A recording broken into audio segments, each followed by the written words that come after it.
There we are. Uh, I got a little confused at what's going on my screen. Sorry about that. Hello, and welcome to Thursday. And another episode of Rose Guns Days. We're doing episode 6 today. Hello, Kat. How are you doing? Also, I'm sorry for the very, very sudden audio cutoff there. My elbow was kind of floating, and my hand slipped, and just the volume bar went gone. Normally, I try to be, smooth about it, but no, not this time. Not this time. Let me just, there we go. You've been, um, I assume this is a good thing. May I ask why you've been manually going through 4,500 audio files from Final Fantasy? If it, I mean, I've been going through like conversation logs, like the scripted, written down ones for Baldur's Gate. So I get it. If you're just doing it just cause, I get it. There's some good stuff in there. Oh, I see. Is that what you keep talking about? Someone like making an AI Sam? Because again, I will sue you. Not allowed.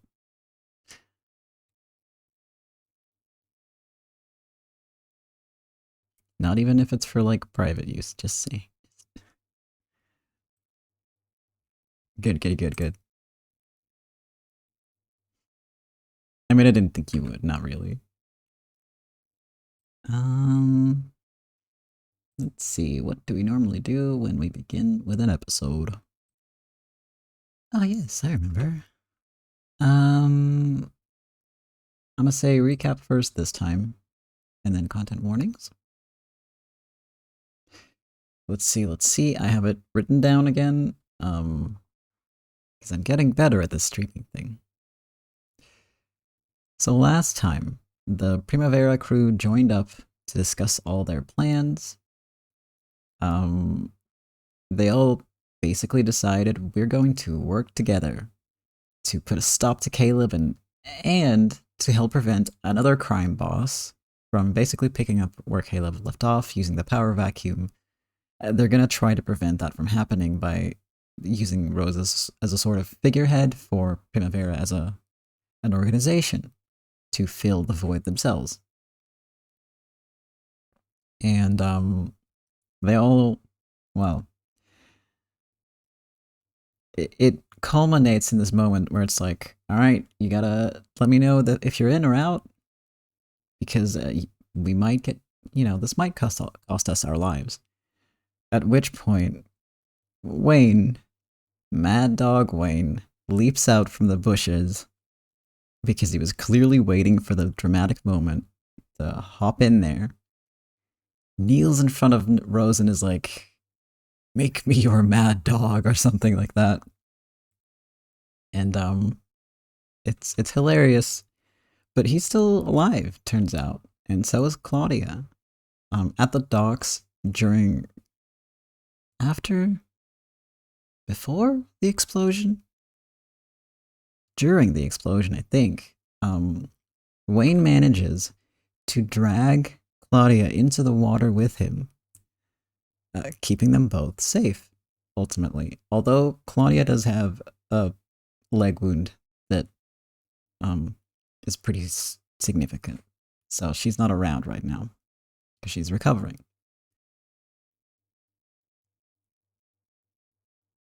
And it's all hilarious because he jumps out of the bushes, but uh, everybody essentially agrees to help with the plan to get rid of Caleb, who is currently uh, hanging out in an underground hidey hole along with Miguel, just kind of being sad, really, because they know that they probably won't win this. The Americans turned on them. Primavera's onto them, trying to find them. Uh, they're running out of places to hide. So they just kind of sit and have a nice little chat. At which point Miguel also says, like, I'm happy to die for you, which is very sad and probably foreshadowing. And they're just real sad, y'all. But they are going to try to fight to the end. So, it doesn't mean they're just gonna roll over and die. And they are soldiers, so who knows how that's gonna go. And then Rose meets up with Butler and Meiju to discuss their battle plans. Their aim is to deal with Caleb swiftly and quietly, without any gunfights, because those are hard to cover up. If they can take care of it quietly without civilians being involved, it'll be easy for Butler and Meiju to work together to cover the whole thing up. They're also going to be backing them up in terms of, like, getting weapons and stuff, and that leads us to the end of last week's episode, where Rose and the crew are on their way to the toy shop, which, of course, is a weapon shop. Right? Of course it is.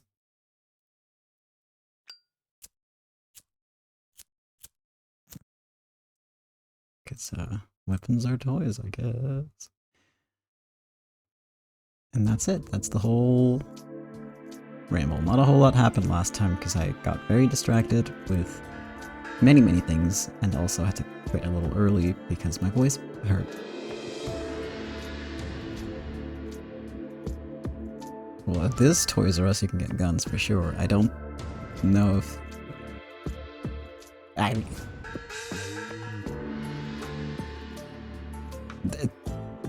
Maybe in America you can get, like, realistic looking plastic guns? That's illegal as fuck here. They have to be brightly colored, and obviously fake.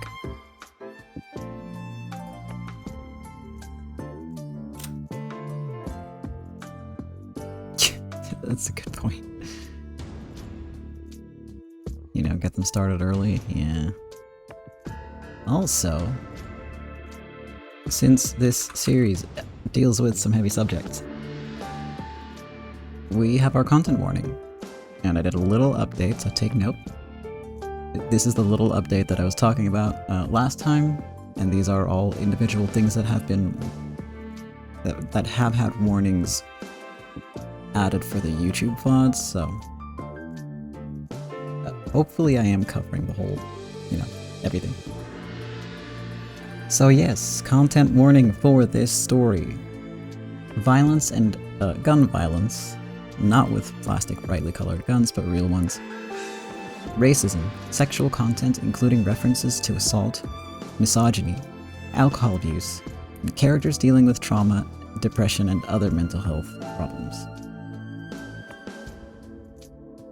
So, I don't know what's going to come up in this episode that relates to that, because I've never read this story before. However, if you'd rather know exactly what you're getting into, I do post all of these on YouTube, and if for any reason there need to be additional warnings, or more clear warnings, more specific ones, I add them in the description on the VOD. So check those out if you prefer that. There's a link on my About page according to this. I should just put a link in the warning, really, but I'll probably forget.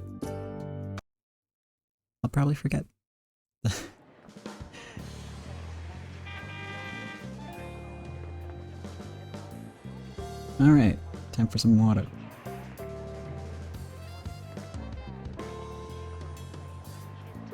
Oh yeah, I forgot that the theme song plays in this scene, which is really neat.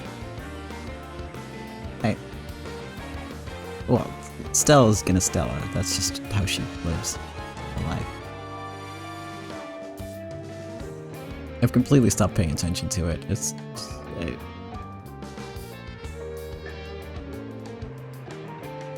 I mean, we have seen her wield at least one gun, so it wouldn't surprise me she's excited about guns. Wow. They do call it the toy shop. I thought it'd be in the basement of some place that sells toys. Of course not. It's obviously a code name. It's not a very good code name if it's obvious, though, is it? After all, guns and bombs are the kind of toys men just can't get enough of. Come to think of it, didn't the rumors say the bomb Alfred bought to blow up Primavera came from here? What the hell? Seriously, not cool. So, they'll sell to anyone who has money. Guess that makes them model businessmen. And we are being thrown right into the Meryl deep end. I'm already in pain. Thanks, Meryl. Wow. I'm gonna go drink some more water because I tried to say a word and no sound came out.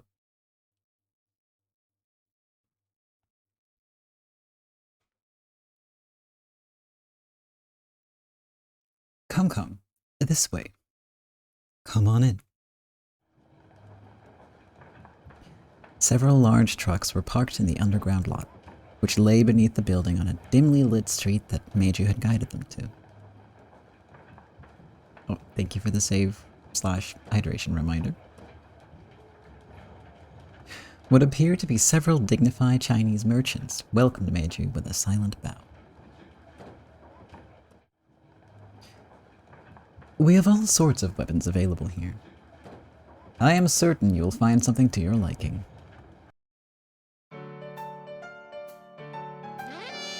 Whew. No way! They're all brand new!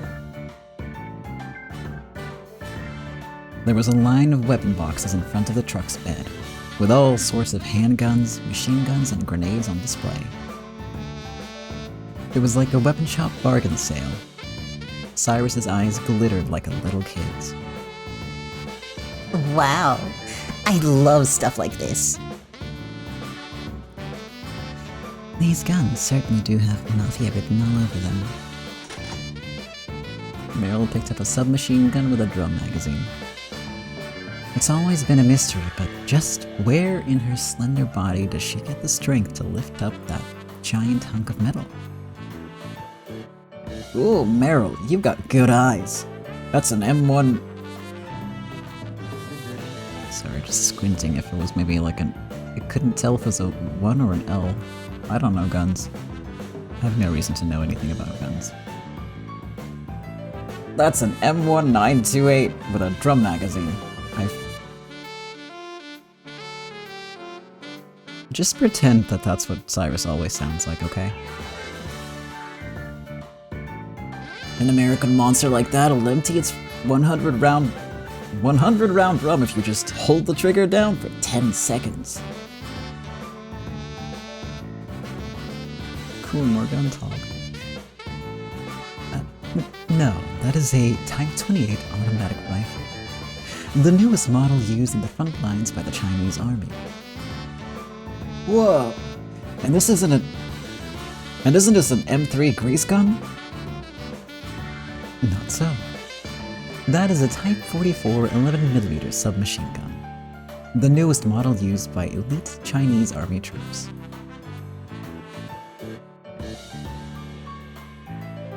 Now there's a laugh. If America and China ever get into a war, they'll be shooting at each other with the same guns. I feel kind of bad for Cyrus almost.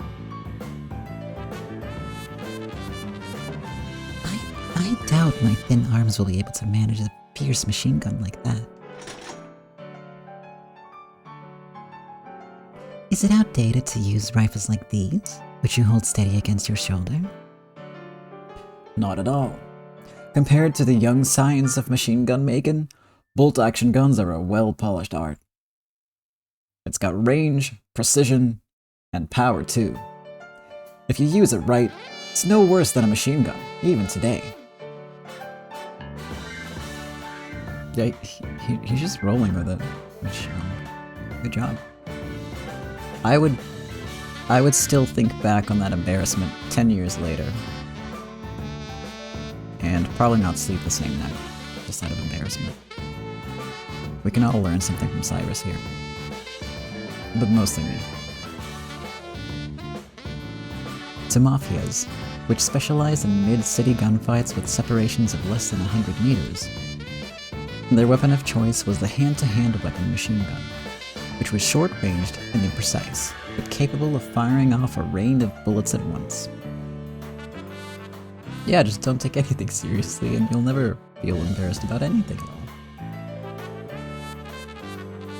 It works.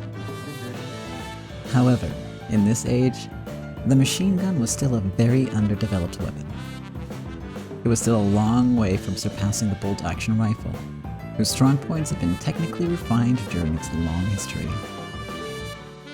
In other words, it's just perfect for someone who likes to hide in a corner and snipe at people, like you.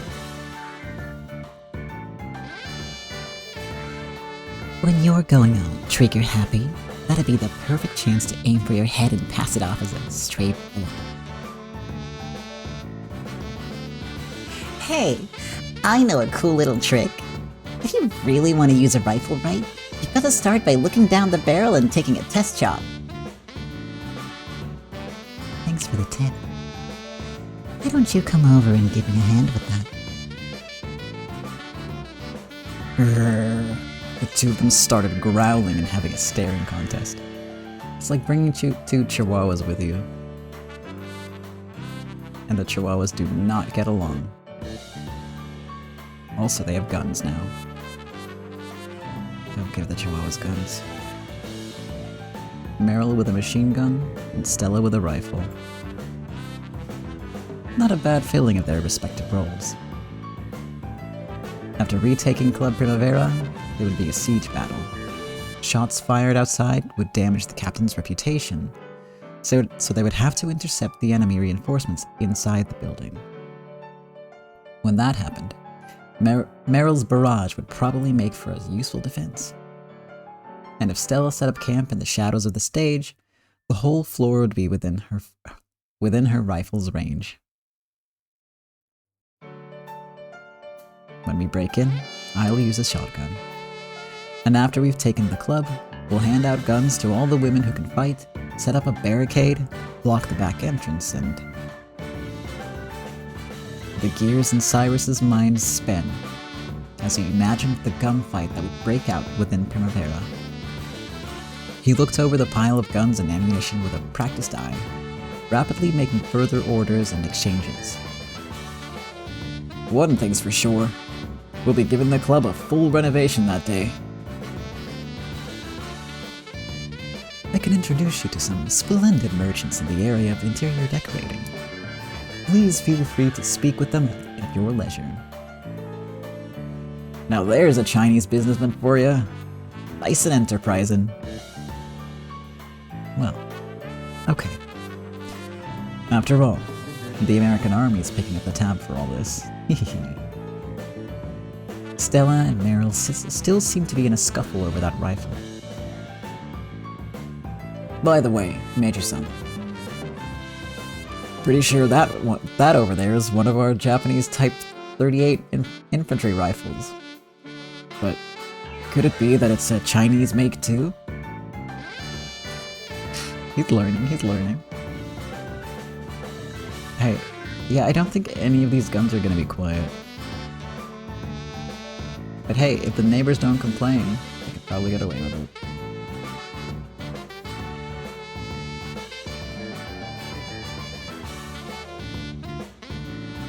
What good eyes you have, Cyrus-san. That is a Type 38 sniper rifle. A powerful weapon used by the Chinese army and the Japanese... No, in the second... I just skipped 3 words there. In the second... Is it Sino? The Sino-Japanese War. I believe it is, yeah.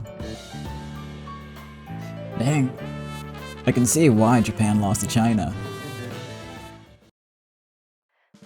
It looks like he's crushing the man-eating lizard. Oh no, not the lizard. We need it. We need it to eat men. weapons and ammunition weren't all Chinatown had to offer.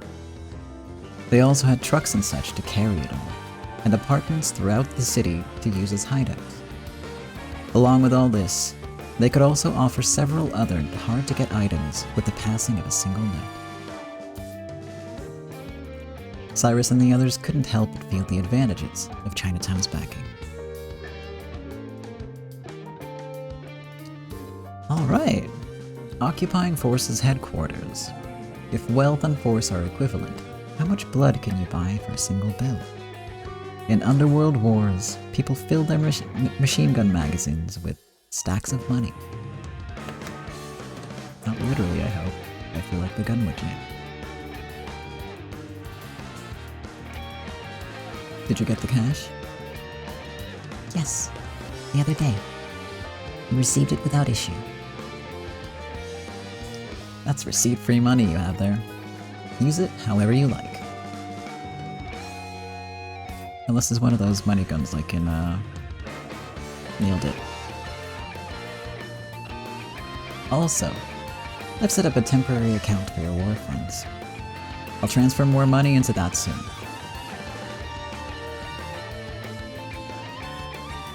We are deeply grateful for your assistance, Captain. That money could be used for strategies requiring weapons and cars, and could also be used to buy information or bribe leaders in the enemy camp. These were all things that couldn't be done with bullets.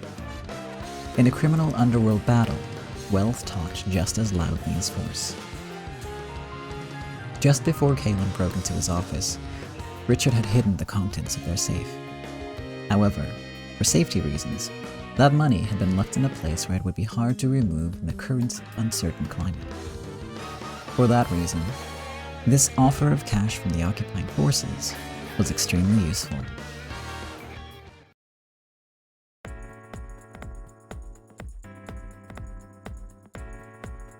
If you need any more cash, I can get it if you talk with me. If you need the sort of money that does come with a receipt, I can get that for you separately. Just let me know, and I'll handle it.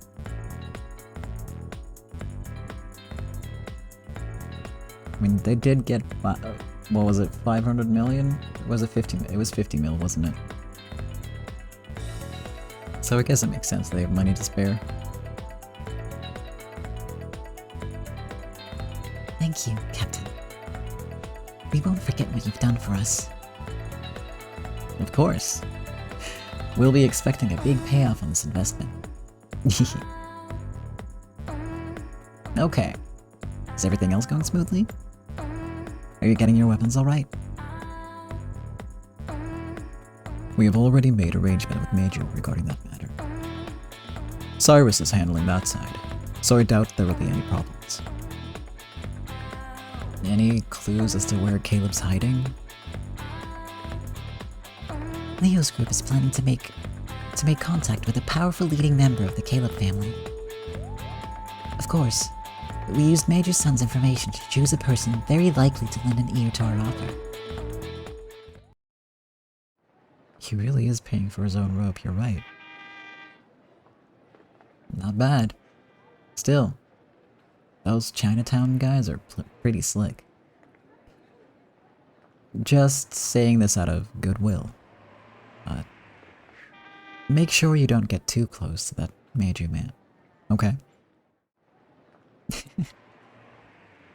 It's rare for you to say something like that, Captain. No, that's what I meant. It's possible you even think of that guy as a friend, but he's... You're right. He really is a friend and Richard Kuhn's business partner. I'm sure he'll remain invaluable to Primavera in the future. However, that friendship is a personal feeling on my part, and it won't get in the way of my decisions as Primavera's madam. If the Caleb family is destroyed, there's a chance that two of us will fight over City 23. If Rose ever traded places with Caleb, They wouldn't be able to play at being friends any longer. She would have to deal evenly with Meiju and Butler as important members of the primary forces in City 23.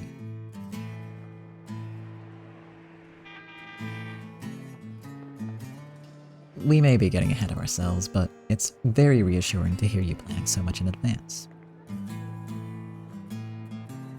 Both we and the Golden Dragon Society are the same, in that we exist for the sake of protecting our countrymen.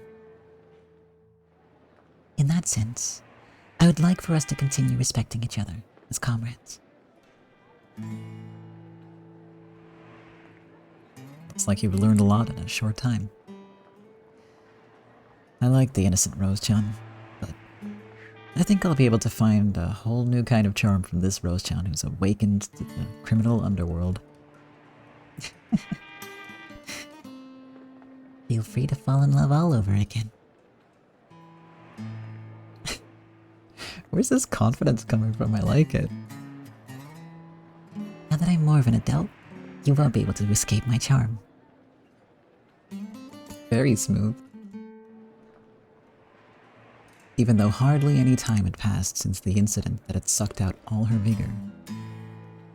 As Richard watched from her side, he couldn't help but be secretly shocked at her sudden growth, as though she was emerging out of a cocoon.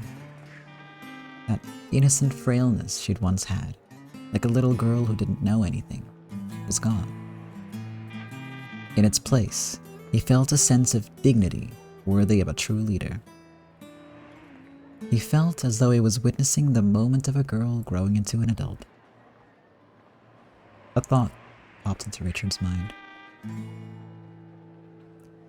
When Rose had been a girl, she had been innocent and ignorant of sin, which made her powerless and unwilling to get her hands dirty. Wasn't she a perfect symbol of the Japanese people, unable to resolve themselves to do anything and tossed about by the times they lived in? And now, she had gained determination to act for the future of her countrymen, and was rising up. Though our pathetic countrymen have always been powerless, powerlessly, irresolutely unresistant to the torrent of time, she's giving us a faint glimpse at a bold future. Richard thought he could entrust the future to a person like this. Richard, don't. That sounds like a death flag. Please don't. When people start thinking stuff like that, they tend to die in these types of stories. Stop it. Stop it.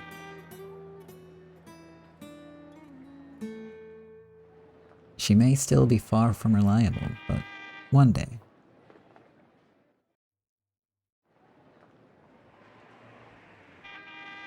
I've been making preparations to deal with the outbreak of gunfights. The Director General is pushing a massive anti-crime campaign down at the GHQ, the goal of emphasizing to the people that public order is being maintained. A certain Chinese army-controlled city is making arrangements to round up a whole criminal organization, so we're planning to sync up with that. He did stop right when I asked him to, that's true. It's like he heard me. If it goes well, we should be able to manage something in the span of a single night. If we could get the GHQ's permission, we've got nothing left to fear. Now, we just have to step into the fight and take our victory. The occupying forces were able to supply them with more than just money and a guest house. Unless they arranged things beforehand with the MPs and the police, those people might butt in during an important fight and let the enemy slip away. It was vitally important for the ruler of the city to get permission for this fight before it began. By getting that, they were steadily making progress towards checkmating the king called Caleb.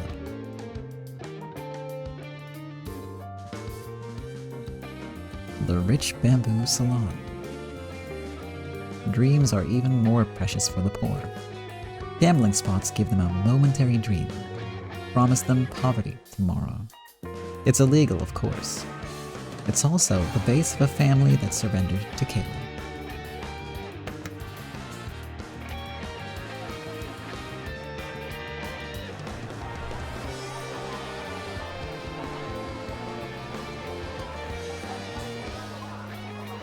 The flashy pleasure district wasn't filled with clubs of ladies of the evening alone. If there was another pleasure on the same level, it was gambling. People grasped the small, crumpled bundles of bills they had earned by the sweat on their brows, and entrusted their fate to the cards and the roulette. The sweet taste of rarely granted victory let them feel like minor rich people for a brief span. That was the main source of nourishment for those who came here regularly. However, that only happened rarely, and most of the time, those who came here ended up blowing their daily wages. Even those daily wages added up to a hefty sum if they were lost by a great number of people every day. In the world of the night, this gambling spot that called itself a salon probably had the same power as Club Primavera. Even this once bustling shop had lost most of its customers, now that Caleb had laid waste to the city. At the very back of this deserted building, there was a place called the VIP room. Though it was called that, the room was also used to isolate troublesome customers, so it might as well have been called the trouble room. And in that room, the biggest sort of trouble had arrived. I love the dramatic music when you see Leo and Wayne with his goofy little hood up.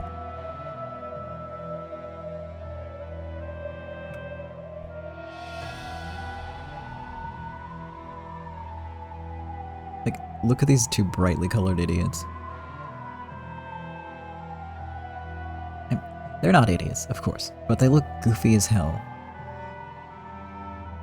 Even when Wayne is serious, you can't take him seriously, me neither.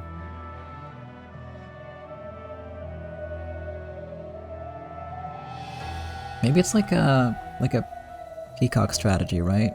Like if you are the most sort of out there looking person, you scare off other people. Like the competition. I don't know. Maybe that's just, you know. Maybe Leo just really likes this type of green.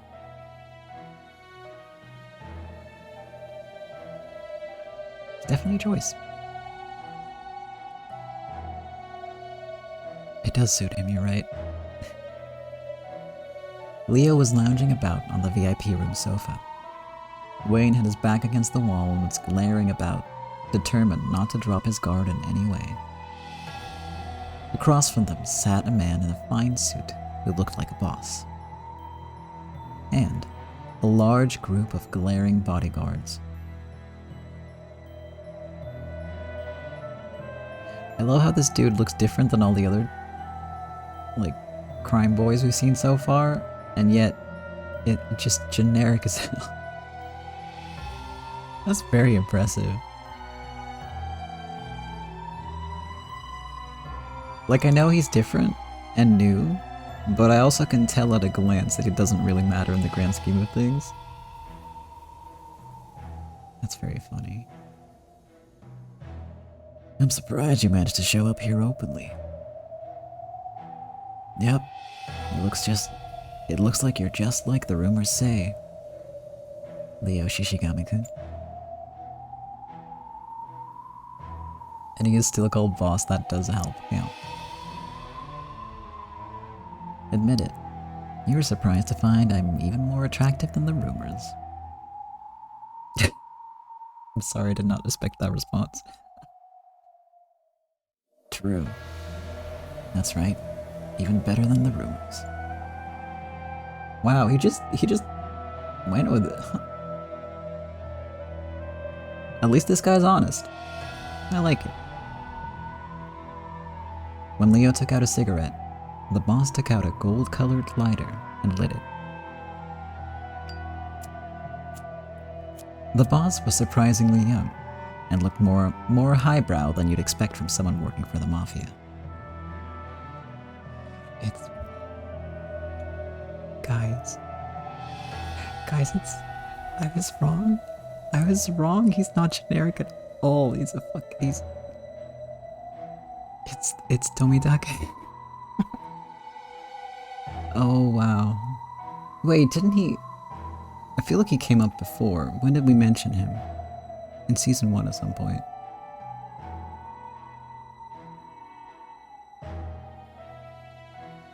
He's on George's shirt, yes. And then George also has his outfit in the PS3 version of Imineko, if I recall correctly. But then also he comes up in Rose Guns Days at some point.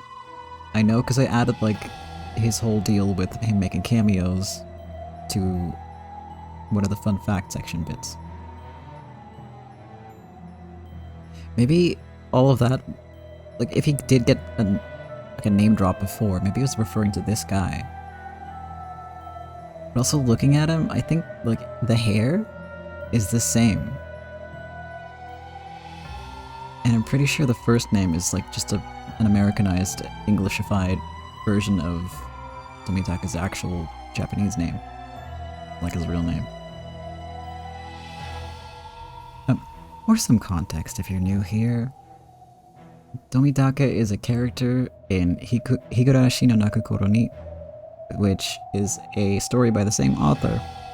And he has a habit, as you can clearly see here, of making little cameos, directly or indirectly, in the author's other works.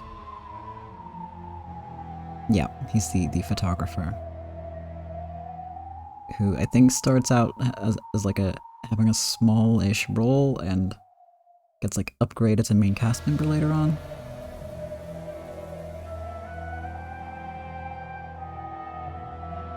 If I'm right.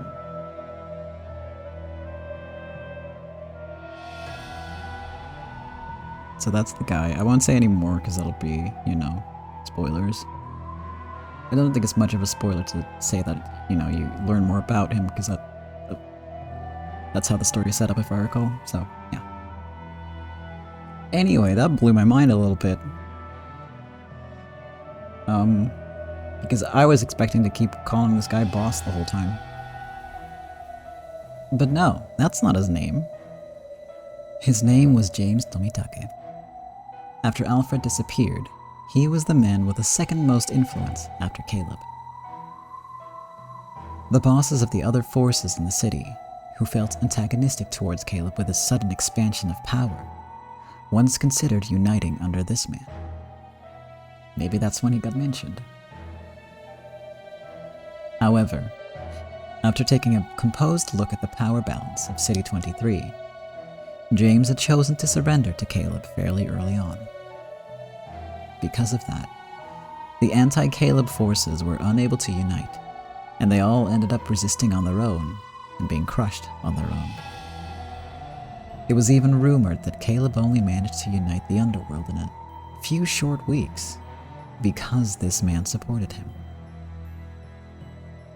At first, Caleb was apparently ready to enter all-out war with James, considering him to be the greatest roadblock to uniting City 23.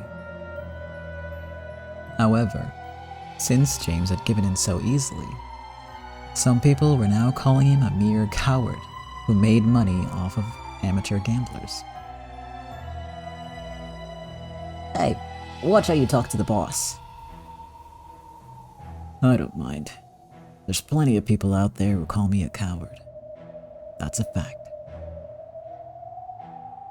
But it isn't true. If you were a mafia man, then you might be considered a coward. But that's not what you are.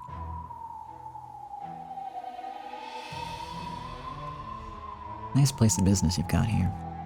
I like the style too. After all, it's a pretty well-known social meeting spot for rich gentlemen and ladies in City 23. Thanks for the context, Wayne. Thanks for the sentiment. However, that's a tale of the past now. Because all the rich gentlemen ran away from the city. Now that the city's full of poor people and no one else, how could anyone do business?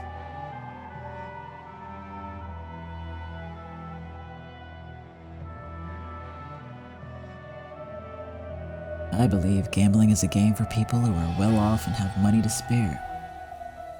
It's not something I'd like to offer to poor people with bloodshot eyes betting their food money on the roulette. Bringing poor people to the roulette table is something the Mafia would do. You're different. That's why it isn't right to call you a coward. Then, just what am I? A gambler. You aren't a man who bets his food money with bloodshot eyes. You're a cool customer who always knows when to fight and when to walk away. When the time to fight comes, you bet heavy. But even more importantly, no matter how passionate a fight gets, you gracefully stand up from your seat when the time comes to retreat. Your art doesn't show its strength when you win. It shows when you calmly calculate that you're about to lose a challenge. James smiled faintly and took out a cigarette. This time, Leo took out a lighter and lit it. The scent of James's expensive cigarette billowed throughout the silent room. So, what is it you've come to talk to me about? I'd like to invite you to take part in a gentleman's gamble. Not a gamble for any stupid mafia man who gets easily passionate and ends up losing his shirt. I'm talking about a bet for a cool gentleman. And the payoff? That depends on how much you bet. Just like all gambles in our world. The more you bet, and the quicker you place that bet, the bigger the payoff.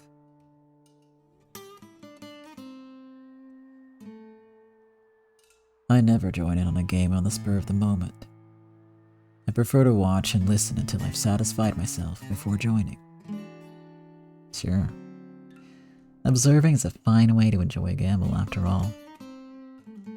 We'll contact you again before long. If you're interested in our gamble, feel free to join in whenever you like. Are you sure, Leo? We don't have time for... It's okay. Getting to read our cards is a fine way to enjoy gambling too. Isn't that right, James? So, you're trying to judge my eye for a bet? You do make things interesting. Leo rose from his seat. Apparently, he wasn't planning to drag up a hasty answer. Wayne didn't seem entirely convinced, but he had to obey and believe that Leo's decision was right. Leo, could you tell me one last thing? Leo, please, don't turn into Butler now. Please. Want to know my favorite bust size? Let's say for a moment that you do win your game. What sort of payback is there for you? That's simple enough. Leo stopped, turned around, and then winked and grinned. We're gonna strike a jackpot in this city. He's so fucking cool.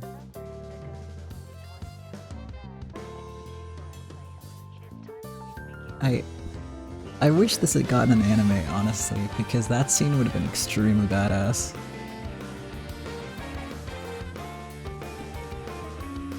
Anyway, to the shooting range. Thanks to Butler's help, we were allowed to use a shooting range within a US Army facility. We're fighting with just 7 people. We'll all have to be soldiers. Oh, no, oh no! Oh no, my score.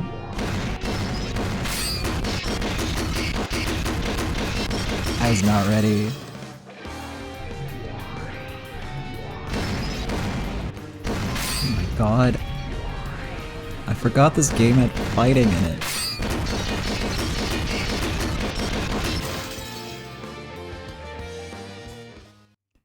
I did not think that would happen. And I was genuinely in the middle of like fixing my sleeve because it drooped. So I was in my sleeves up.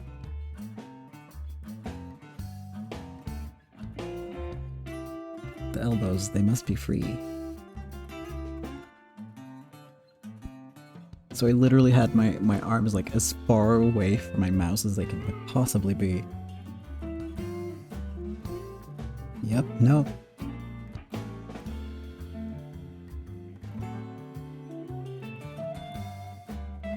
I'm definitely gonna go down a rank. Not that I know what the ranks are, but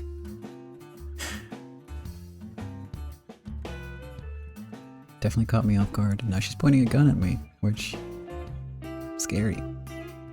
But yeah, also do not tell me what the ranks are. I would rather not know. It's more fun this way. Phew. Great. I'm surprised. Thought I'd have to lead you hand in hand from square one. Butler was frankly surprised to see Rose's excellent shooting. Yeah, let's go with that instead of my, how I actually performed, so. She did great. Yeah. Let's move on from my awful shooting. A glance at the target was enough to tell him that her accuracy was far better than what you'd expect from an amateur. However, her instructor Cyrus scolded her relentlessly. You're still stiff. You're letting the gun take control. I'm sorry. You scared of guns? You think they're a tool for killing people? That's wrong. Guns are for protecting. Not for yourself, but for the people you're trying to protect.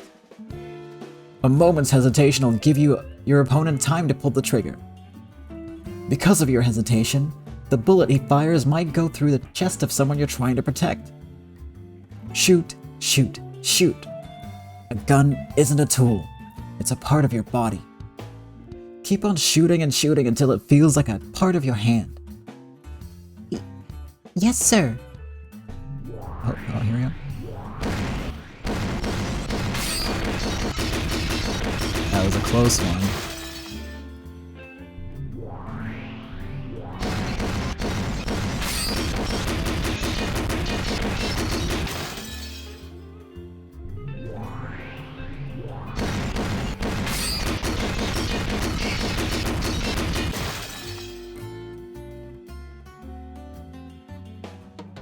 There's that demon sergeant for you. Pretty strict. With a practiced motion, Rose rapidly changed magazines and resumed firing with a stern expression. Rose had always been serious and earnest. When she made up her mind to fight, she was a quick learner. To tell the truth, Butler didn't like seeing Rose holding a gun. However, as a captain of the occupying forces, he had to encourage them to fight. In that case, he had no choice but to train her thoroughly and hope that she came out of this alive.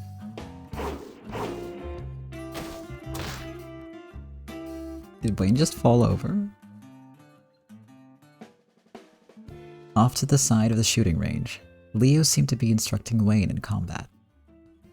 He was acting out a series of motions designed to wrench up the arm of a foe holding a gun and steal their weapon.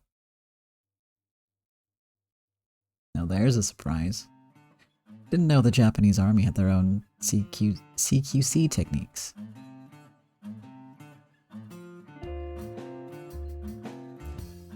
The classic Japanese martial arts have plenty of techniques to deal with someone armed with a knife. This is an extension of those. Damn, that's a good move. You got my gun before I knew what was going on. Want some seconds? Again. I'll take a few more of those and ingrain the movements into my body. They were acting out a situation where Wayne pulled out a gun and pointed it at Leo at close range. It looks like you just casually flipped him over. Then, Leo would grab Wayne's arm holding the gun, slowly force it down, and slip the gun out of his hand. Now you try it. The captain's watching, so make it look cool. Oh, alright. Let's do it. Leo pulled out his gun at close range. With a fairly skillful motion, Wayne grasped hold of his arm. Bang. You died. Damn it. Don't make me say it over and over again. Make sure the line of the gun barrel never touches your body. Stick to your enemy. Then, draw a nice big circle with his arm. Don't try to cut corners by making it small. That's why the gun barrel's pointing at you. Once you've gotten the arm this far, you can cook things up however you like.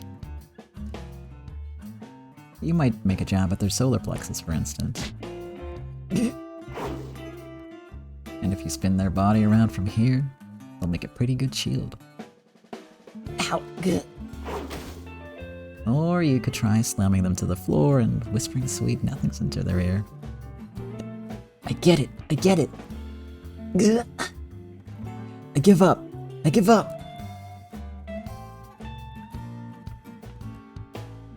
Hey there, Wayne. Could you stop flirting around already? It's time to iron out your shooting. Get over here. So it's finally my turn. Let's do it. Wayne went to the shooting booth alongside Rose's. Leo watched him go, waving his hand with a "keep it up, kid," before plopping down on a shabby sofa. Also, he was definitely trying to impress Butler himself. Leo, I mean. Ain't no way that wasn't to impress Butler.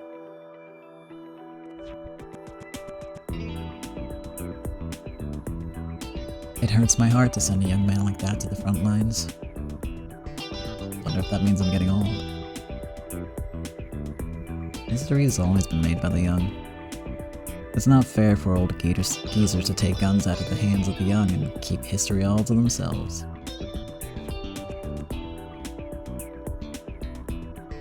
That's hardly something I'd expect to hear from a people that used to ban swords. For centuries, this country had no concept of protection for private citizens. Protecting your life and safety was thought to be something filthy, a job for the nation instead of the individual. It's almost funny. Can't believe a people like that proclaimed that they were gonna free all of Asia. True enough. The Japanese are too fastidious about pretty much everything. They've got so many hypocrites who love fried chicken that couldn't bear to wring a chicken's neck. In the age when the country could protect the people, they could get away with that. But that's not true anymore. Japan has been destroyed. We are the people of a lost nation. To protect ourselves, we have to pick up our own guns. It does sound troubling. But you're planning to make Rose-chan shoot too? I could understand if it was for self-defense, but that style of shooting isn't how you protect yourself. That style is for shooting down enemies.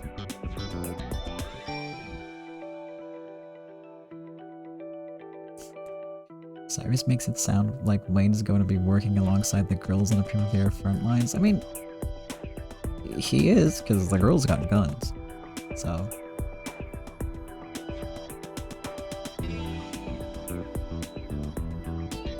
it's all very equal opportunity.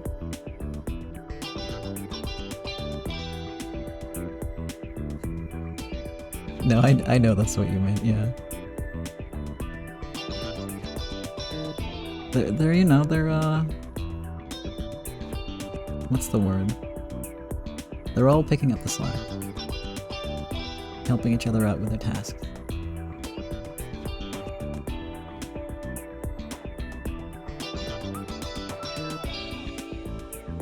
I'm trying to think of a word that is like delegation, but like the opposite.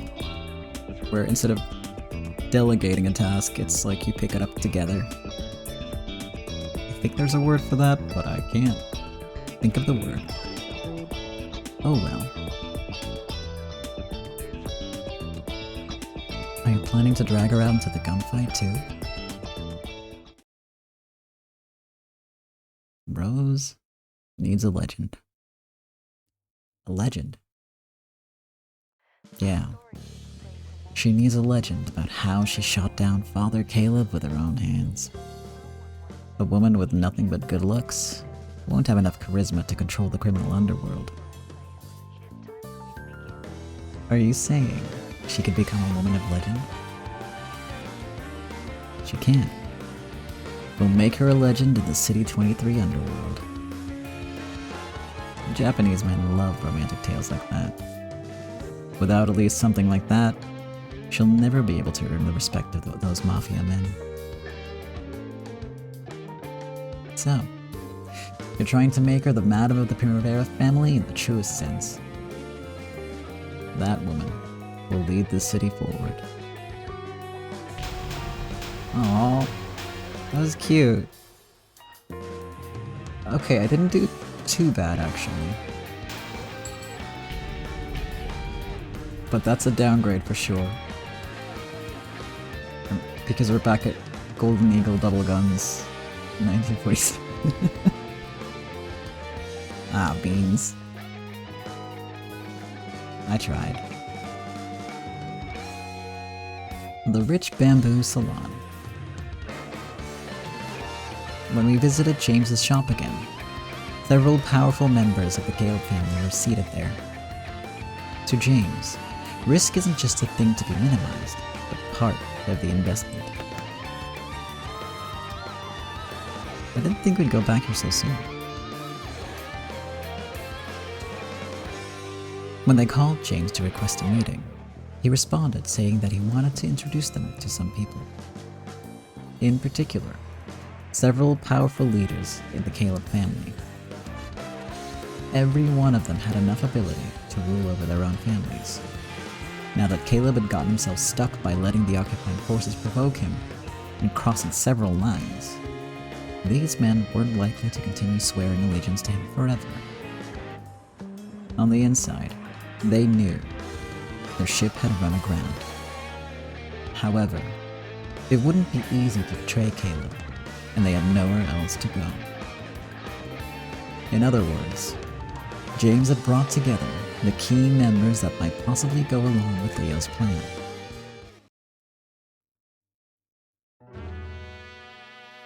I am Richard Myogi, in charge of Primavera's financial affairs. It is a pleasure to meet you. You do realize there's a price in your head, don't you? Pretty hard to believe he even showed up today. You don't think any of us would try and sell you out? No one's beyond a bit of betrayal. As long as there's money in it, that is. Love and friendship don't exist in the underworld. Everything's just a gamble. Winning horses and losing horses. That's all that matters. If all of you wish to sell me out, all I have to do is prove that you've more to gain by joining us. Doesn't the fact that all of us have gathered here prove that you were hoping for something? Hey, this guy's got guts. Which means you've now got to explain what makes your horse so strong. If you can't do that, we'll just tie you up and throw you in a trunk right here. Miguel's just been itching to take a slice out of you. I'll hand this over to Leo. Threats are not my specialty. So, you want us to explain what makes our horse so strong?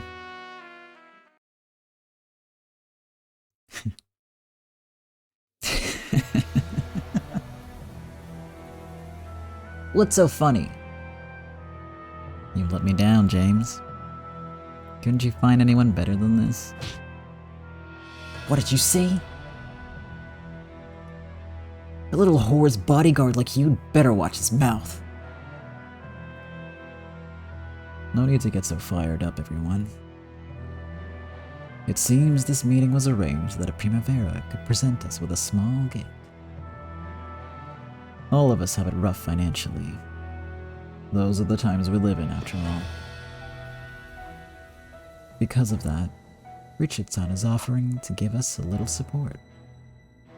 If you're looking to bribe us, you'd better be hiding a big stack of money somewhere. James is the one who's introduced. What?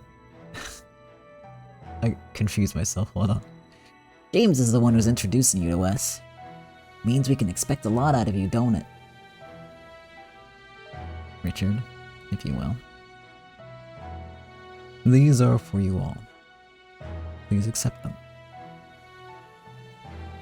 Richard opened up the trunk and placed a small object wrapped in silk before each of them. Then, in front of James alone, he placed a small envelope. So, just how much you got wrapped up in here? Let's have a look.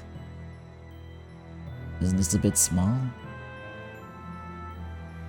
But they opened the bundles without hesitation. A single wrapped stack of fresh bills appeared, so crisp that it looked like you could cut yourself on the edges. A single bundle of $1,000 bills, huh? In other words,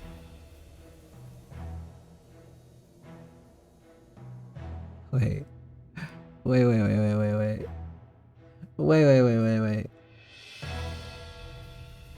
Remember when we were talking about how potentially Japanese dollars was super valuable?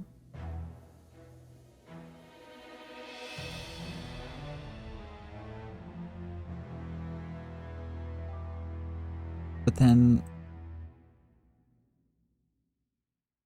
that really means that it's not a whole lot of regular dollars. But then technically we don't really know the value of money in this alternate history universe, so it could be anything really. In other words, it was 100,000 Japanese dollars for each of them. More than enough to hand out as a greeting. Yeah, it's just $100,000 apparently. The 100 million. And these guys just get like $1,000 each, I guess. Like American dollars.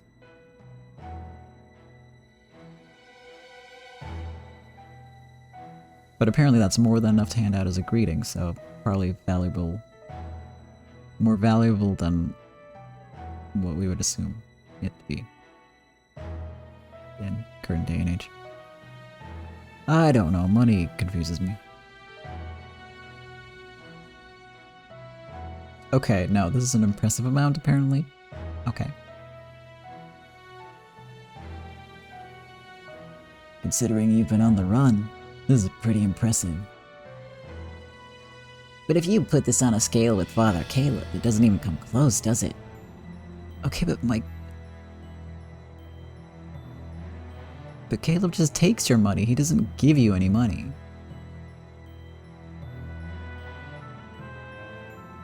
The bundle given to their leader, James, also had a stack of $1,000 bills. Oh wait, no, I get it now, you're right, it is 100 times $100 bills. So this does not confirm or deny anything in terms of value. Okay, I misunderstood, I get it now. Thank you for clarifying also. Even though I still didn't understand after you clarified. I've had a long day. I see numbers, my brain go dumb. So, the envelope he had received in addition to the stack caught everyone's interest. The bosses were sure it held a check for an enormous sum. These packs of money were little more than business cards, so a large check would make sense. Surely, the message was that they could split that check if they agreed to be bribed. Mind if I open this now?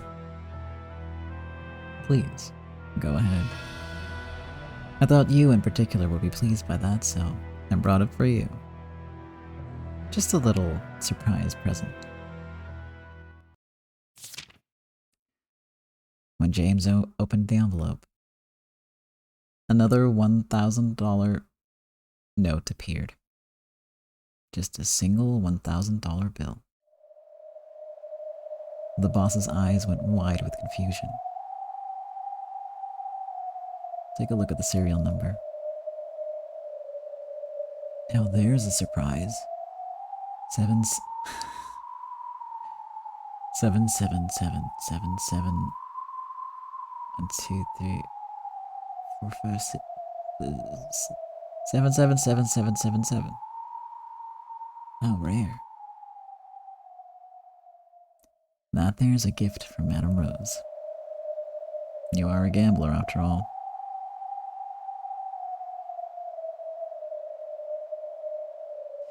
Might as well keep it as a good luck charm or something. Quite an unexpected present. Thank you, Leo, Richard. Tell Madame Rose I'm grateful to receive such a wonderful present. It's no big deal. Just a thing whose worth wouldn't be apparent to anyone but you. So, if you have no objections, allow us to take our leave. Jameson, and everyone else gathered here, we ask that you lend us your aid in our mission. We'll contact you again, James. We hope for a favorable answer. Leo and Richard left. The room fell silent again. After a short pause, it exploded in a burst of laughter. They really think that'll be enough, don't they? I see how little they think of us. Looks like they're taking even the great James Tomitaka for a fool, huh? What's that? Haven't you figured it out yet? Can't you see that they're putting you to the test? They're trying to see if we've got the brains to be worthy of joining Primavera. If those stacks of bills look like a few paltry 100,000, get your asses out of the black market. James furiously rose to his feet. The other bosses didn't have a clue what was going on. You still don't see it, do you? Turn those bundles over and look at the wrapper. On the reverse side, there was a banker's signature indicating that there were 100 bills in the stack, as well as the name of the bank. China Japan Bank. Katsushika branch. Katsushika? You mean... City 22? The meaning of that slowly seeped into their brains. Then, James held up that bill with a series of lucky sevens, slamming it onto the table. Did you think that a bill with all sevens would just be floating around the city? Normally, a bill like this would be taken directly to the directly off the presses and sent to the chief or one of his gang. Of course, Japanese dollars were being produced under American supervision. In that case, it was clear who the original owner of this bill was. And this is Madame Rose's present to us? Don't you get it now? Can't you see that they're being backed by Chinatown and the occupying forces? No. The GHQ itself? Impossible. In that case, the occupying forces really are opposed to the father. And that's not all. If even Chinatown is on their side. The bosses were now completely aware of the magnitude of the situation. They whispered to each other, glancing over to see James's expression. Dang it, Madame Rose. That's one hell of a present. James held the lucky bill up to the light and growled. By now, it didn't take someone as clever as him to see who the next ruler of City 23 would be. Damn, that was cool. Club Primavera. The flow of customers has practically disappeared, and its former bustle is now a thing of the distant past. However, to ladies of the evening, this place is a symbol of prosperity.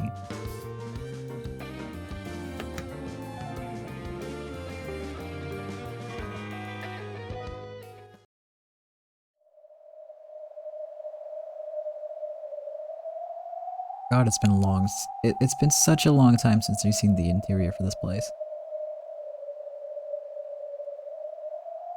The streets that once bloomed as brilliantly as a nighttime flower were now little more than a memory. Even Club Primavera had gone to seed. The regular customers with their clever jokes and the gentlemen with their gracious tips were all gone. The bodyguards here to protect Amanda were always wandering about. Their punk underlings were always making passes at the girls to stave off boredom. The depths the club had sunk to were devastating to behold. The ruler of this place, Amanda, rarely ever showed herself around here these days. I don't think I've seen her since last week. She's hardly ever around lately. She may call herself the madam, but she never comes to the club. I see. That's annoying. It was a phone call from Errol. For the first step of the feint attack strategy, it was essential that Amanda be taken hostage upon returning to Primavera. Unless that happened, there was a chance Caleb wouldn't send reinforcements. They had to plan for a day that Amanda would definitely be present. Okay. As soon as we know, we'll contact you. Leave it to us. All the girls in this club are on our side. We know that someday, Madame Rose will get the captain's help and chase them all out. You can count on that. Rose has been reborn. She's prepared to fight all out as our madam. She's already made arrangements with many of our allies to prepare for the fight. It's so reassuring to hear you say that. This time, we'll definitely fight alongside Rose. So please, take back our Primavera.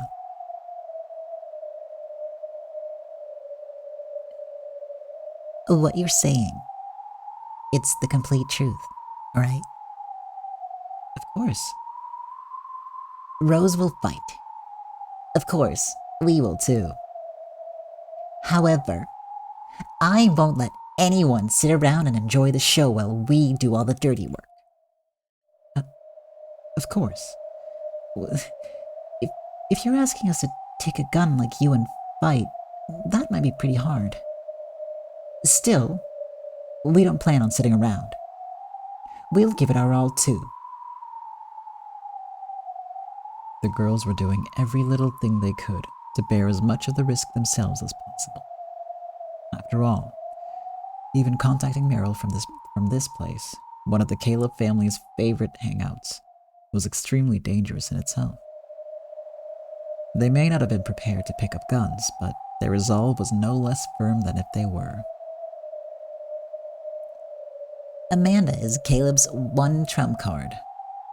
If he lets her slip away, then even recapturing the club won't be a victory for him. Yeah. We'll give it our all. Unless Amanda's bodyguards were complete fools. Their first priority in case of an attack would be to evacuate her immediately. Because of that, the ladies of the club would have to quietly capture Amanda right before the attack. Can you do it? It'll take guts to pull this off. We've got to do it, don't we? So we will. This could be our only chance to teach Amanda a lesson, after all. Shh! Amanda-san's here. Sorry, we'll call back later. Bye. She set the receiver down hurriedly and dashed out of the office in a fluster. At the other end of the corridor, Amanda was approaching, followed by her guards. With an apologetic attitude, the girls tried to dash past Amanda. Hold on. What is it, Madam Amanda?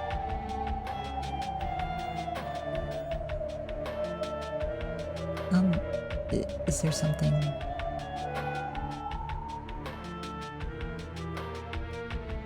No, it's nothing. Forgive me for stopping you. Okay, we'll be on our way then.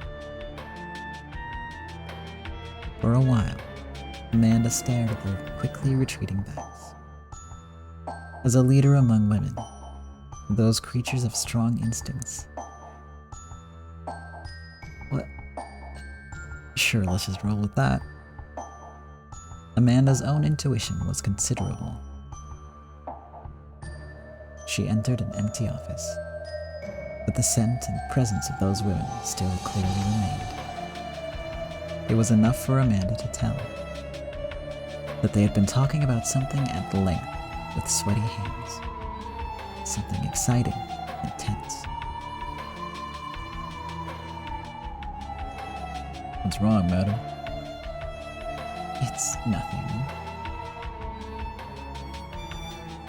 It was a sensitivity that the men surely couldn't begin to grasp.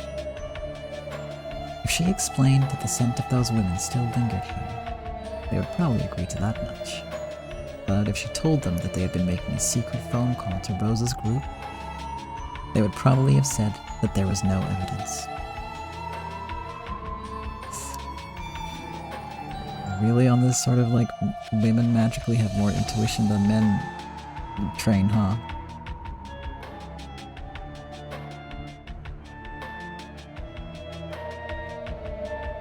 Unlike men, there were things that could be seen by women without their eyes. Thanks to that, she had guessed even what they had been talking about. This just in, Amanda is Sherlock Holmes. Could you tell those girls to come in here? Yes, madam.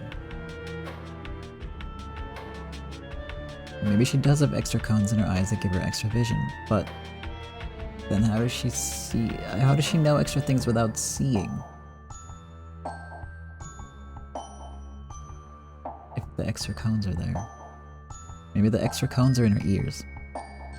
That must be it. It looks like you're finally ready to come of age. Not just as a mere leader of ladies of the evening, but as something with much greater ideals. Did you call for us, Madam Amanda? My apologies for summoning you. Would you mind setting up a room for me?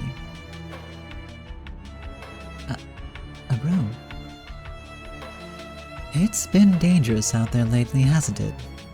Still, I've grown tired of changing my lodgings every night. But that's no good, madam. The worst happens. I have decided. Do you wish to object? You don't, do you? Understood. So, that's that. For the next few days, I'll spend the night in this club. Please let all the others know if you would. The girls looked at each other in excitement at this unexpected big news. They would probably rush off and report to Stella and the rest. The guards seemed agitated too. After all, this was the first time Amanda had ever even spoken of spending the night at Primavera. Amanda shooed them all away and was alone. Then, she sat down on the sofa across from the man's chair and gazed up at the ceiling. I'm so glad, Rose. Just once, at the very end, I'll get to see you in all your splendor.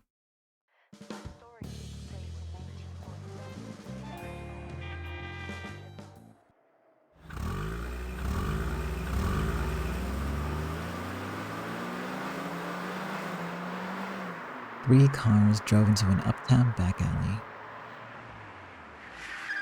Then, when the cars reached the back door of a large hotel, those inside got out and quickly walked into the building.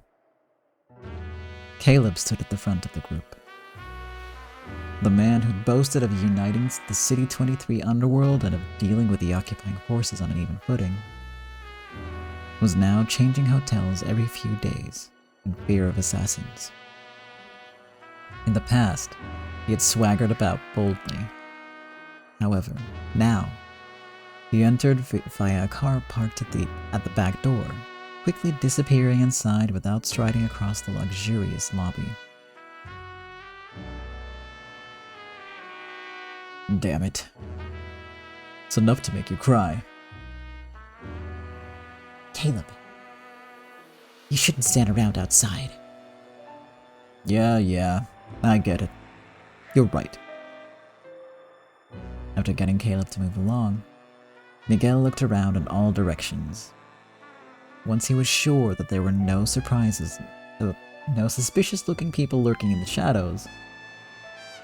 That's a surprise word right there. Don't know where that came from. He hurried into the hotel too. Several high-class hotels offered suite rooms to the Caleb family for free in place of protection money. By hopping from one to the other, Caleb was trying to make it harder to locate his position. His high-ranking subordinates knew this too, but they would have no idea which hotel he was staying at. However, even this behavior was limited to the hotels Caleb favored. After their meeting, James Tomitake promised to support Primavera.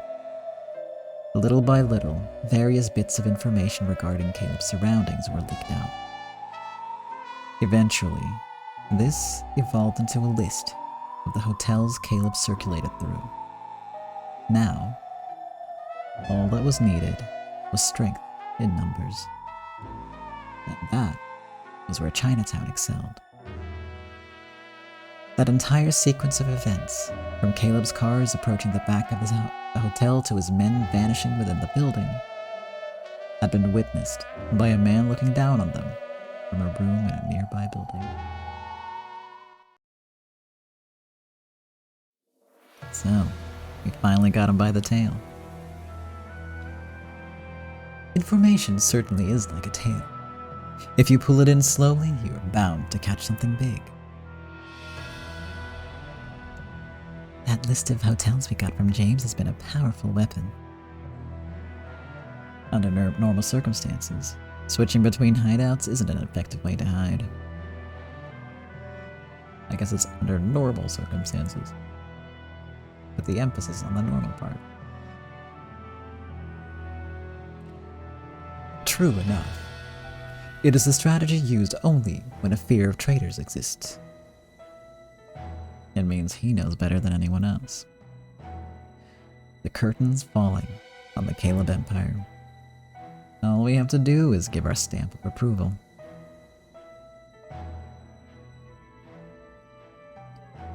We've seen signs of him using every hotel on the list. He spends between 1 and 3 days at each location. And the choice of hotel is completely random? Most likely. We haven't been able to find any pattern. Rumor has it he's using Miguel's intuition and whims to decide which hotel and how long to stay there. There's no way a man like Caleb could manage such an elaborate concealment strategy. Indeed, the support of that man Miguel, with his exceptional instincts, must count for a lot. There's no one harder to read than him. No matter how much we read into their movements, Miguel's the one person I doubt will ever trick. There's no need to fear. We have Leo Shishigami on our side.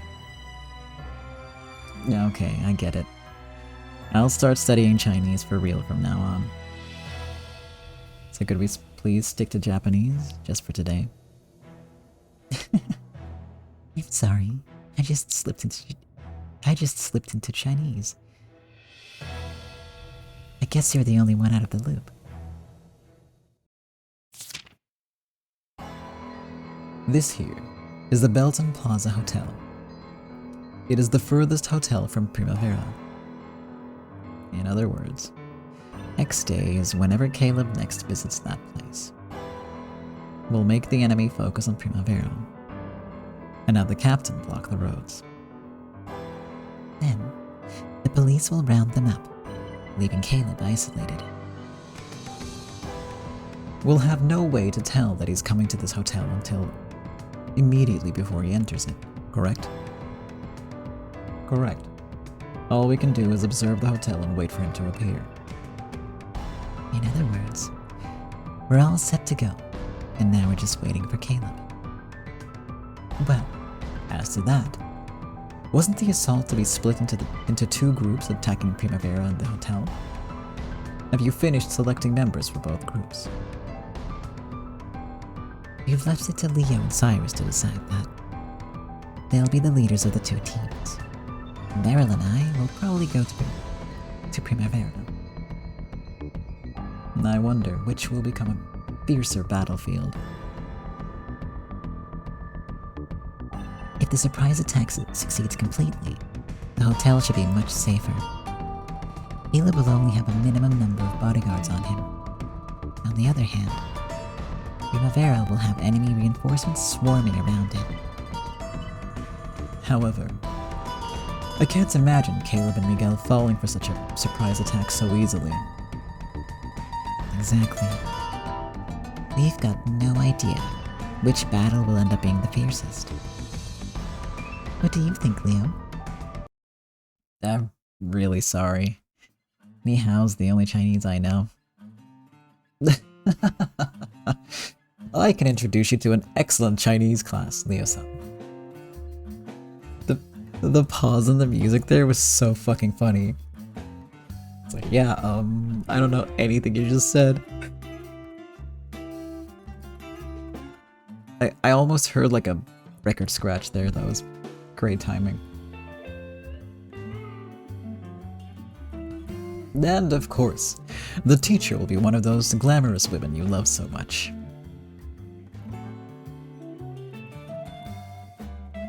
Oh, I forgot. I know, well, I need to. I agree, I think he gets the gist of it, but at the same time, it's like, I don't know what any of you are talking about.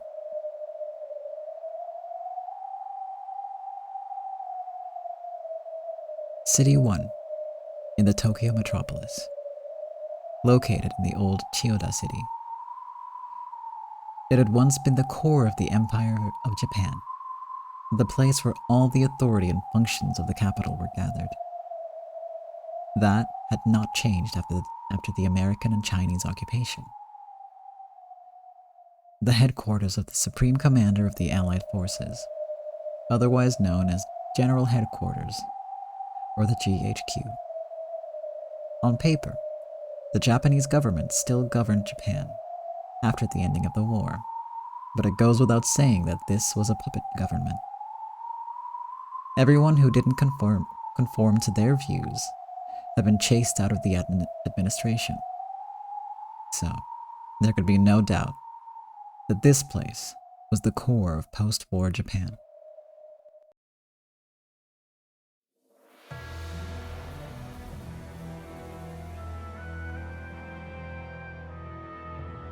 The building was split with perfect symmetry along its center, divided into east and west without a millimeter's deviation. The east side housed the governing offices of the American Army, while the west side contained those of the Chinese Army.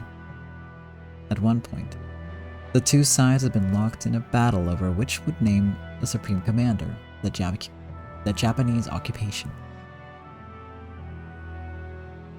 However, since both sides feared such a struggle might produce roadblocks for the governing of Japan, they had pushed the matter to the side. In other words, the Americans and Chinese had formed a twisted government in which both sides named a supreme commander.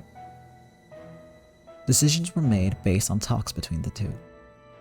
Of course, neither side was allowed any room for compromise in these discussions. This GHQ was the front line of a new battlefield between America and China. That seems really inefficient. Because of this, both countries sent in the best of the best to serve as their supreme commanders.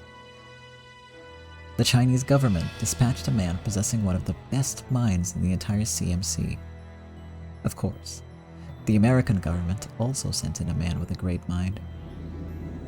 This man had entered the United States Military Academy at West Point with top grades. When he graduated from there, it was with one of the highest grades ever recorded at that institution. After performing magnificently in World War I, he eventually became the Army's youngest Major General. He went on to become Chief of Staff of the United States Army, Army Commander of the Far East, and the Supreme Commander Southwest Pacific area. In 1944, he was promoted to the 5-star rank of General of the Army. With his sharp wits, he had taken the initiative in the government of Japan. The man's name was Douglas. Supreme Commander Douglas MacArthur.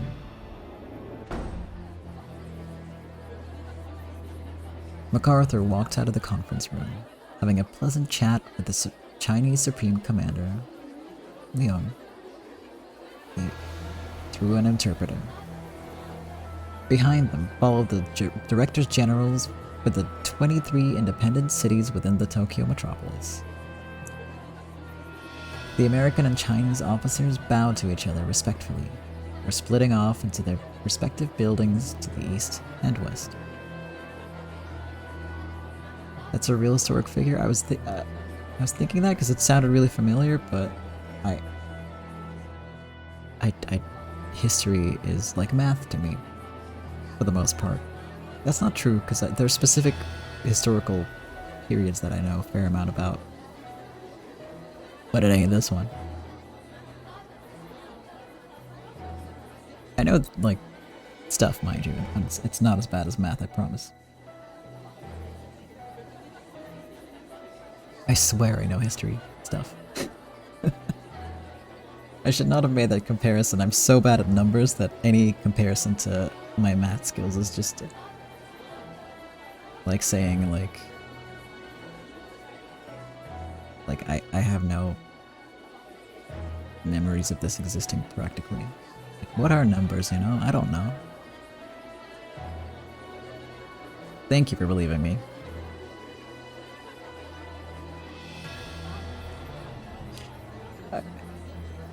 I was so self-depreciating there that I had to like build myself up again. Numbers are a construct of our shared reality, but that goes for a lot of things. Did you know that all words are made up? Every single one of them. Really makes you think.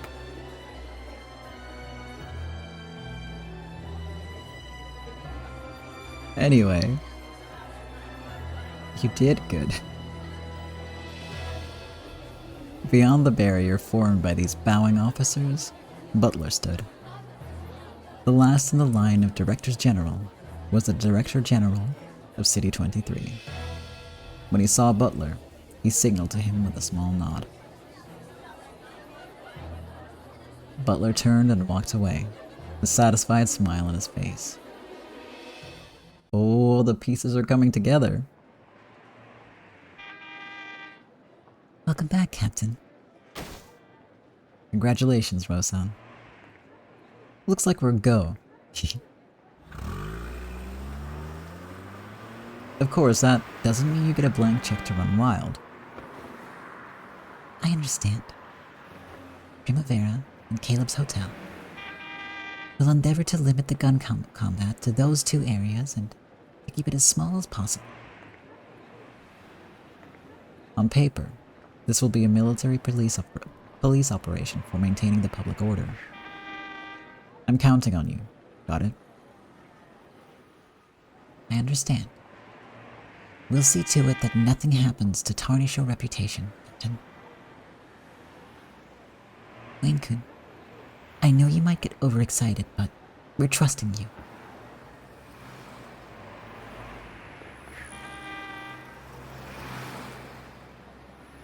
I understand, Rosan.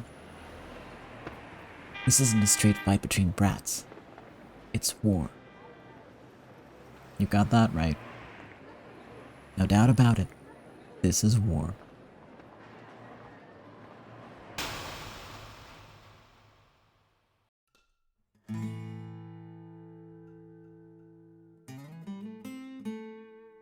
Overexcited like a mad dog, perhaps?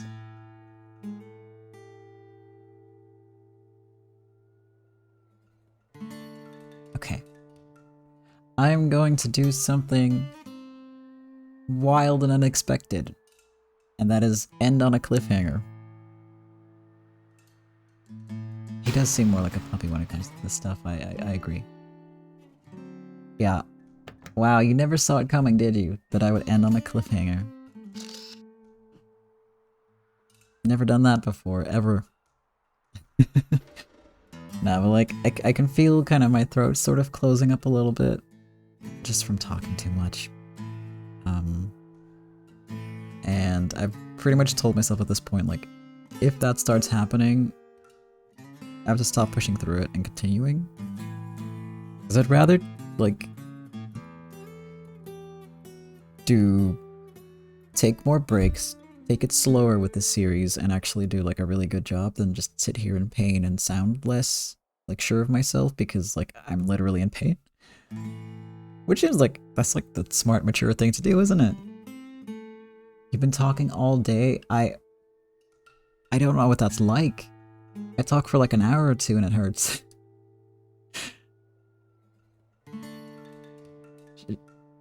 Share your secret. How do you do it? But yeah, no, then you know how it feels, right? It just starts slowly kind of grating, like you can feel your own voice coming out. It's not fun. Lots of water is the only solution. Yeah. So yeah, today's a little bit shorter, but only a little bit. And we have a lovely cliffhanger, which means that next week we're gonna find out if they take down Caleb or not. This is gonna be huge. All the pieces are in place. They have a plan. We're gonna see how that goes. Communicate in gesticulations? Yeah. I wish I could do that, but, I don't know sign language, sadly. Maybe I should learn. That'd be neat. I am so excited to find out how this plan's all gonna work out because I think we're only about not even halfway through the episode, like the arc, right? So this is gonna probably wrap up by next episode or the one after that. And then there's going to be more because we know that there's going to be characters that we have not seen yet. So I cannot wait to find out who they're gonna be. What the heck their whole deal is. I cannot wait. So excited. So I gotta save up all the talking so that I can be ready next week, you know? I'm gonna do my best. Maybe I'll do some like practice on the days before so I don't overload myself. I hope I can do some fun voices. I think I've like completely run out of my like mental voice data bank, I guess. So they're gonna sound like someone else probably. But hey, maybe I can do something new. I'm actually today Meryl was manageable, so maybe I can have like a new Meryl, like someone who's worse in terms of like more of a challenge, you know? I would love a challenge.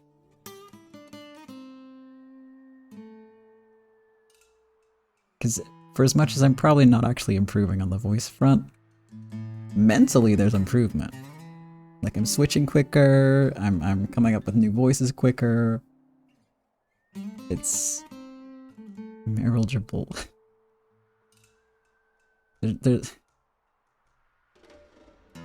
sure. Yeah. God.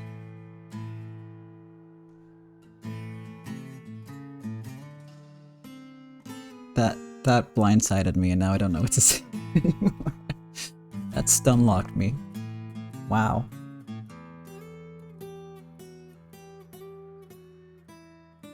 I hope you're proud of yourself.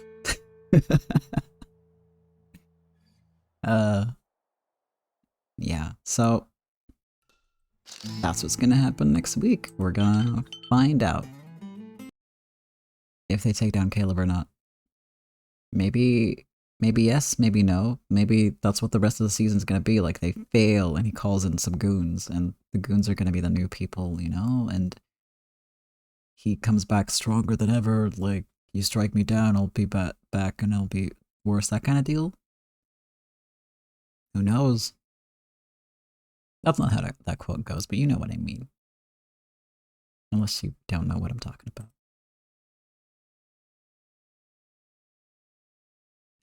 Anyway. I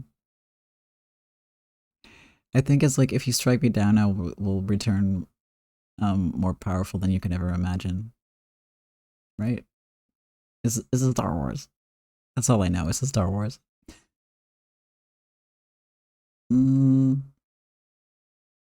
it's not from Batman. Because if I've never, that's not true. I have seen one Batman film, I think, and it's the one where he pulls out a credit card and he calls it a Bat credit card. Yeah, I think it's Palpatine. Yeah.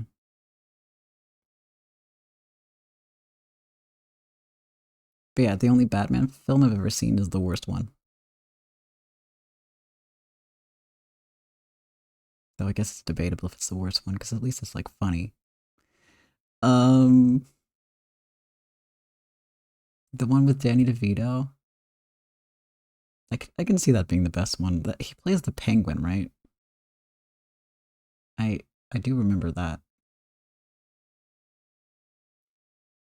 I vaguely remember seeing parts of that on a bus, like a school bus, on a school trip. But I was super sick, so I did not process the movie. So I cannot count that as me having seen the movie. But I remember his little outfit. It was a good little outfit. I don't know.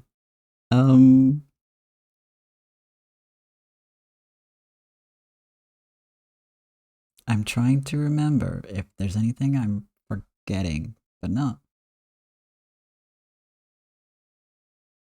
Okay, interesting. Well, I'll take your word for it since I'm probably never going to see any Batman movies ever at all. Unless someone forces me to watch them. I was more of a Marvel kid, so. Yeah, let me just pop on some music. There we go. And yeah, we will be back next week. I'm gonna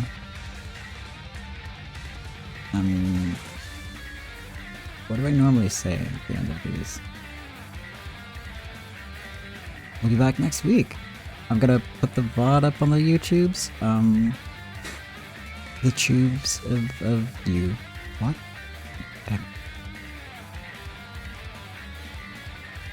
I don't. I've had a long day. I'm gonna put the VOD up on YouTube as soon as I can. Definitely before next week. In the meantime, keep an eye out on that because I might put something up there. It's still not done. I've been teasing this for like 2 weeks now.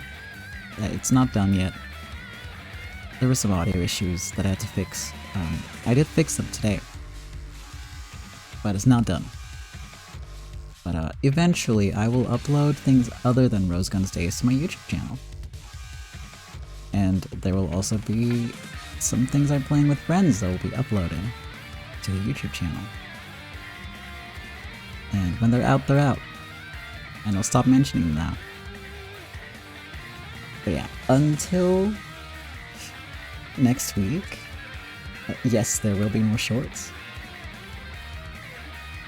I love editing shorts, it's so much fun, so I can't wait to get back into it. I just haven't had like time, basically, and my brain is like, no, I'm tired, so you know, it happens. I'll get back into it for sure though, because it's so much fun. So yeah, eventually there will be more. That's such a this is useless information to you. Like, one day there will be more. This is meaningless. Anyway, yeah, just have a good day, have a good night, have a good week, have a good forever and ever, and hopefully see you again next time with more Rose Guns Days. Thank you for watching, I really, really appreciate it. I hope you enjoyed it. I did. See you again next time. Bye bye.